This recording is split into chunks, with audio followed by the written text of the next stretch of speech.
11:59 p.m. One text. One sentence. Asterisk asterisk. We're done with you. Don't contact us again. Sender, my Aunt Cheryl, the woman who raised me after my parents died. I stared at the screen until it dimmed. Then I did the only thing that made sense. I started burning the bridges I'd spent 12 years building with my own money. Hey, before I finish this, tell me where you're watching from tonight. I need to know I'm not the only one who's ever hit delete contact while smiling. I'm Ava Moreau, 31, the orphan who became the family's private lottery ticket. Aunt Cheryl and Uncle Ray took me in when I was 17.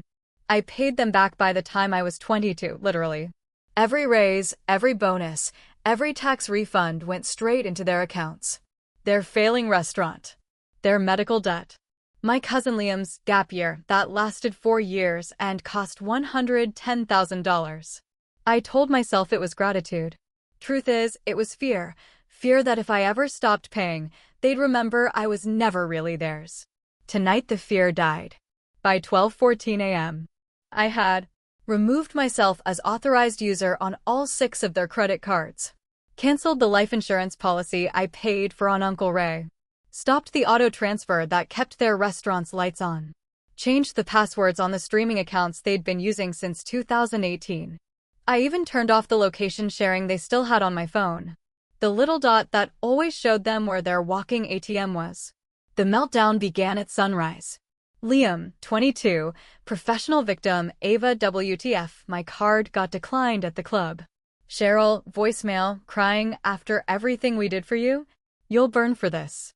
Ray, text, 7:03 a.m., fix it before noon or we're telling everyone what an ungrateful little. I opened a new note on my phone titled, What I Bought versus What I Owed. The list wrote itself. $42,000. Restaurant equipment, loan that was never a loan. $38 million. Liam's multiple rehab stints I paid quietly so the family wouldn't be embarrassed. $78,000. The down payment on their current house because the bank wouldn't approve them without my income on the application. Total.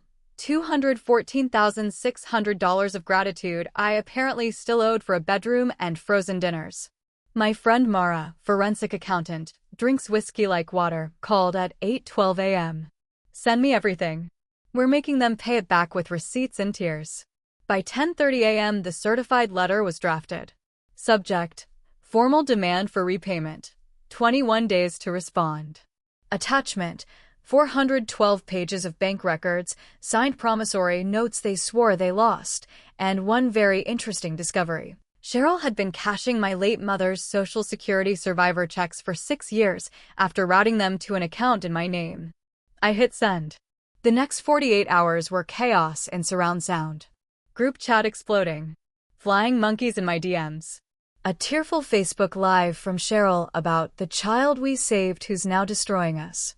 The comment section did not go as planned. Old neighbors, former employees, even Liam's ex-girlfriend started dropping receipts in the replies. The live ended abruptly. They showed up at my door at 11 p.m. the next night. All 3 of them, smelling like desperation and dollar store wine. Cheryl waved a cashier's check for $3,200. Take it and call it Eva and Ava. Blood doesn't sue blood. I handed her the eviction notice instead. The house? Still titled in my name. I never signed the quitclaim they begged for in 2021. Liam lunged for the paper. Security footage caught Uncle Ray holding him back while Cheryl screamed that I was unnatural. 31 days later the house sold.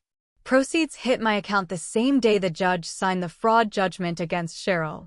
I kept enough to wipe my own student loans and bought a 1-bedroom overlooking the river.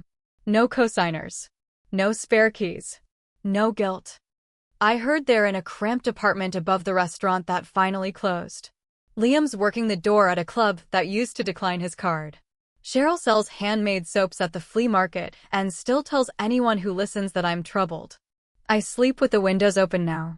The river keeps its own time, steady and indifferent, and for the first time in my life, so do I. If you've ever had to repay kindness with a lawsuit just to get free, you're not the villain. You're just the first one who stopped paying for a family that never adopted the bill. Drop your city below. Let's light up the map for everyone still learning how to turn the lights off on people who never saw them.